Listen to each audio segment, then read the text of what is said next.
Assalamu alaikum. My name is Bilawal. Today we will discuss about biochemistry. What is biochemistry? Biochemistry is the branch of chemistry in which we study about chemical components and processes occur in the bodies of living organisms. ठीक है. अब there are two words that have been used in the introductory part of biochemistry, that are chemical components and processes. What is chemical component in biochemistry?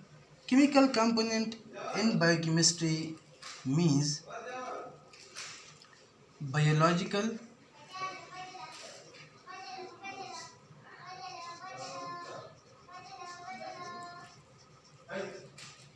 molecules. And what is processes in biochemistry? Processes mean reactions.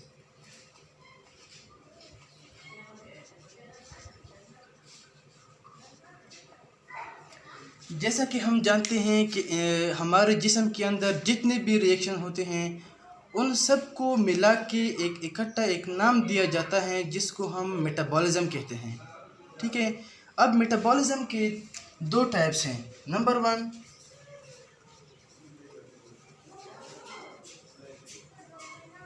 Catabolism, number 2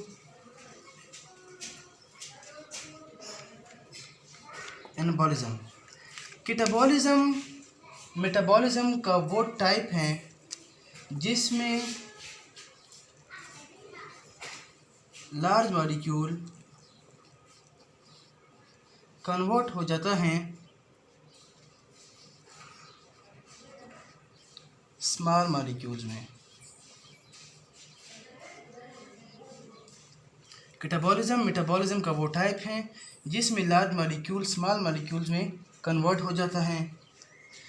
catabolism को हम destructive destructive process भी कहते हैं.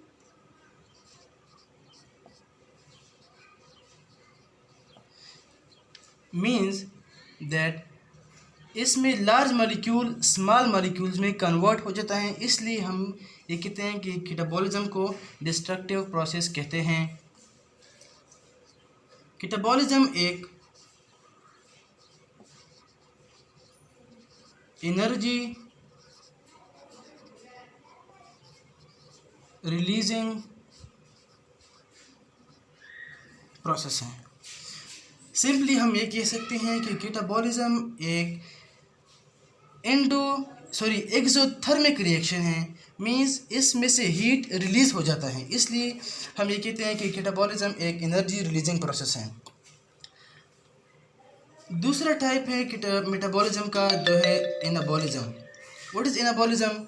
Anabolism metabolism का वो type है जिसमें small molecules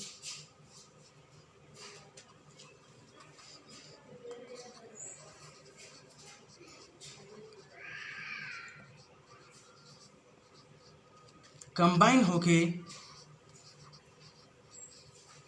large molecule बना देता है. इसी तरह एनाबॉलिज्म को हम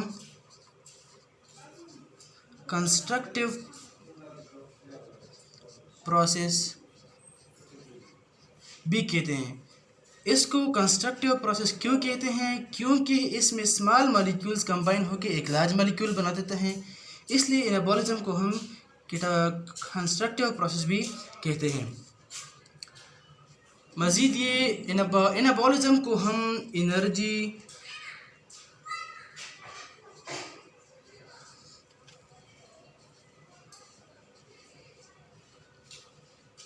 स्टोरिंग प्रोसेस भी कहते हैं.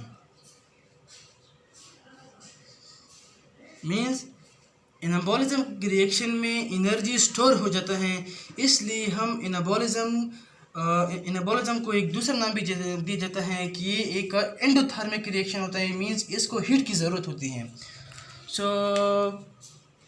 मैं उम्मीद करता हूँ कि आज का लेक्चर आप लोगों को समझ में आया होगा आज के लेक्चर के लिए ये काफ़ी हैं। सो मिलते हैं नेक्स्ट लेक्चर में। थैंक यू, अल्लाह हाफिज़।